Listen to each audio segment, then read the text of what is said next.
Greetings and welcome to another edition of the Fan Perspective. I'm your host, Nathan Nile, and these are the Fan Awards. First of all, I must say that I am not affiliated with the Associated Press, the NFL, or any of their major sponsors, and the views and opinions expressed in this video do not reflect those of the blah blah blah blah blah. Basically, nobody is paying me to say this. Secondly, these are the regular season awards. The winner was decided before a single playoff game was played. And so yeah, to keep that in mind, the playoff performance has absolutely no bearing on the decisions made in this one.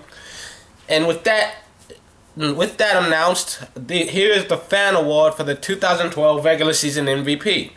And this award has 3 criteria that you have to meet. And first, you must be on a playoff-bound team, which eliminates great players like Drew Brees. You must be an every-game starter, which eliminates guys like RG3. Your impact must be constantly felt not only by your team, but throughout the league.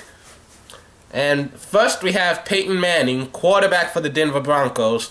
Drafted first overall in the 1998 draft, he played for the Colts for the first 14 years of his career. And he went to the Pro Bowl 12 times, won league MVP and NFL record 4 times, and led the Colts to a Super Bowl championship. In the 2011 offseason, he was signed a 5-year, $90 million extension with the Colts, but he ended up having major neck surgery and would miss the entire season. And the Colts won 2 games that year, released Peyton in the offseason. He signed with Denver as a free agent and has started every single game this year. And he led Denver to a 13-3 record, including a league-high 11 straight wins. And he finishes the season 6th in the league with 4,659 passing yards, 3rd in the league with 37 passing touchdowns. He had a very impressive year. Next, we have Andrew Luck, quarterback for the Indianapolis Colts.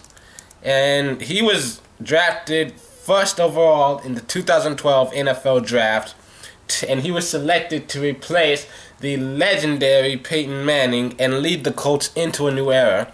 And in his first season, he's already begun building his Hall of Fame resume, and he led the Colts to a playoff game, including 7 comeback victories along the way, and even set the NFL rookie record for passing yards in a game when he had 433 passing yards in Week 9. And he finishes first among rookies with 4,374 passing yards, which breaks the rookie record that was set by Cam Newtown last year. And he's second among rookies with 23 passing touchdowns. And he also has 255 rushing yards and 5 touchdowns. Unfortunately, he also finishes second in the league with 18 interceptions and is tied for second in the league with 5 lost fumbles.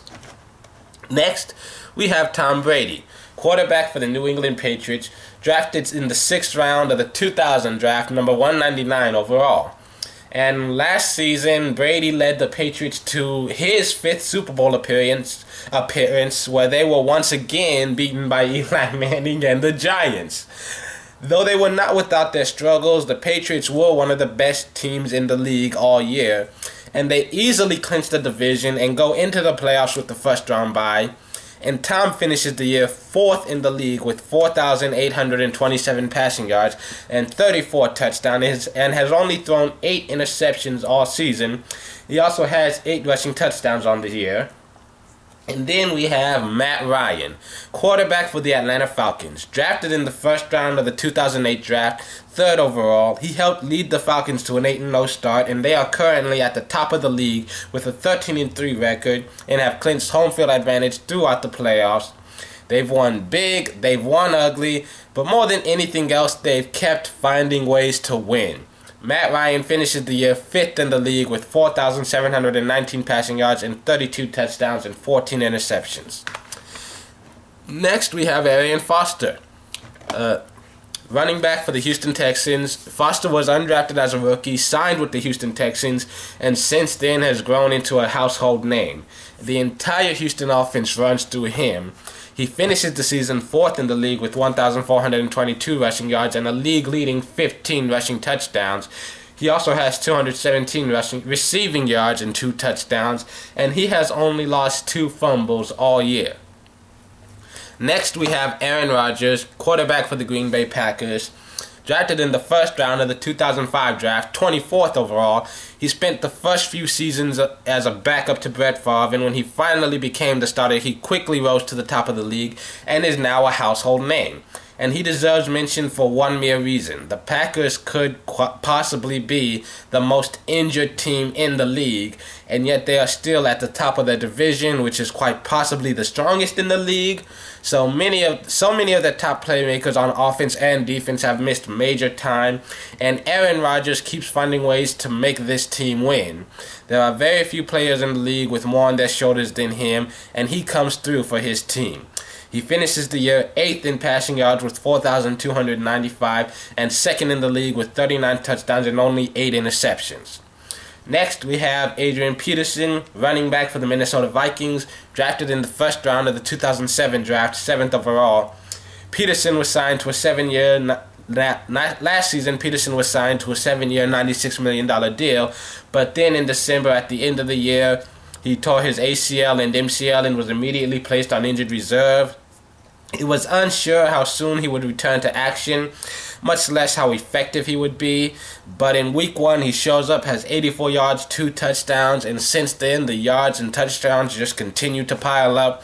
And at the end of the year, he not only carried the Vikings to the playoffs, but he also became only the 7th player in NFL history with over 2,000 rushing yards. He finishes the season with 2,097 rushing yards and tied for 3rd in the league with 12 rushing touchdowns.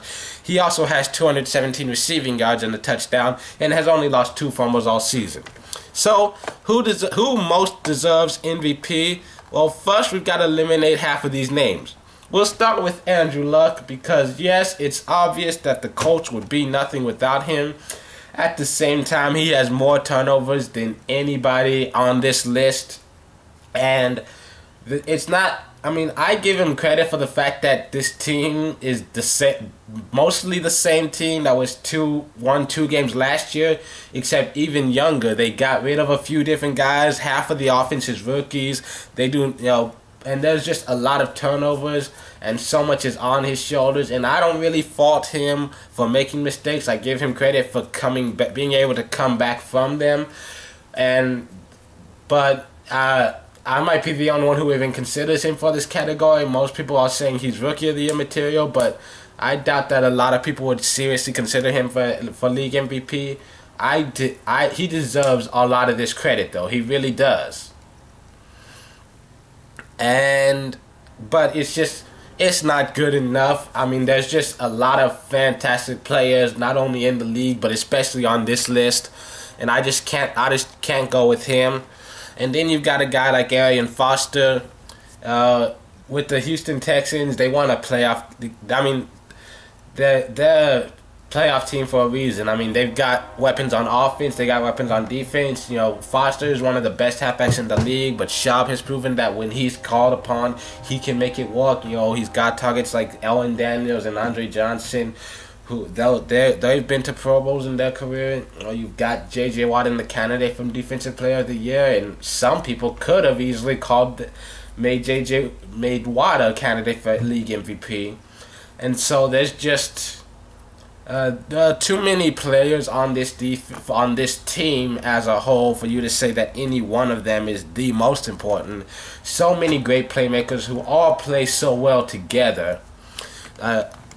And then you also have Peyton Manning, who, let's be honest, Peyton Manning is amazing. He's put up MVP-type numbers. He's had MVP performances. But at the same time, the Broncos won a playoff game last season with Tebow. Demaryius Thomas was a 1,000-yard receiver last season with Tebow. And so, for me, Peyton, he came onto an already great team and he made them better. And I think league MVP should go to a guy who, for a fact he's the one guy on the team that they could not live without.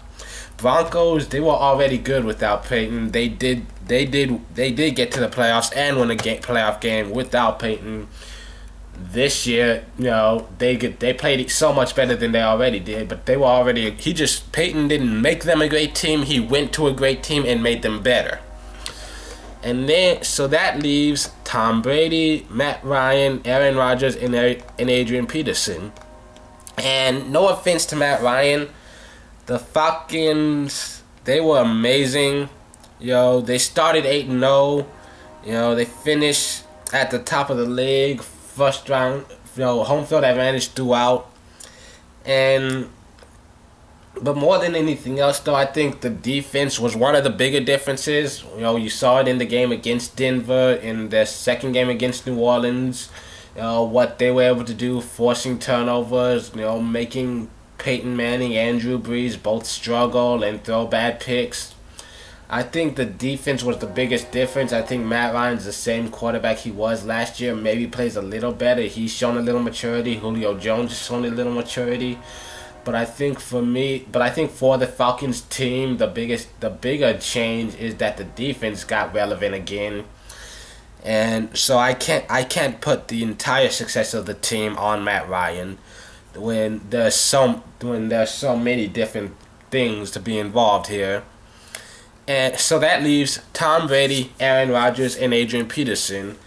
And these are the only three guys that for a fact, without them, their team probably wouldn't be in the playoffs right now.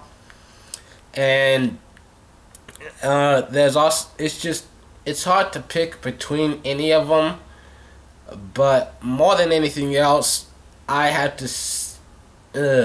I think, for those of you who have been following me regularly and seen my other videos, I think you can kind of guess what's coming next.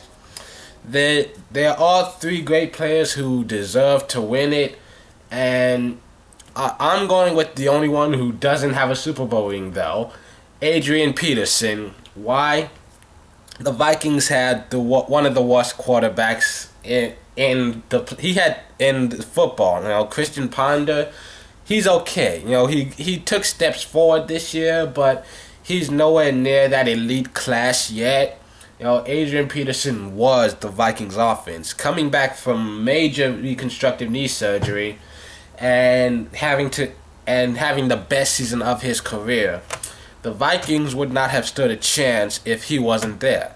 They would have been a 4-win team if Adrian Peterson hadn't gone beast mode this season. And they have some decent players on defense that helps out. But more than anything else, I know for a fact that Adrian Peterson is just he showed us all that halfbacks are important. They do matter. I mean, the NFL has become a passing league, and so many people try to say that that halfbacks are a dime a dozen. They're so easy to replace. You can always just throw another guy in there. Blah blah blah. Adrian Peterson proved them all wrong today. And he played so amazingly, lights out, AP all day. He deserves recognition for everything he did. He carried the entire Vikings team this season, which is why I'm calling him league MVP this year.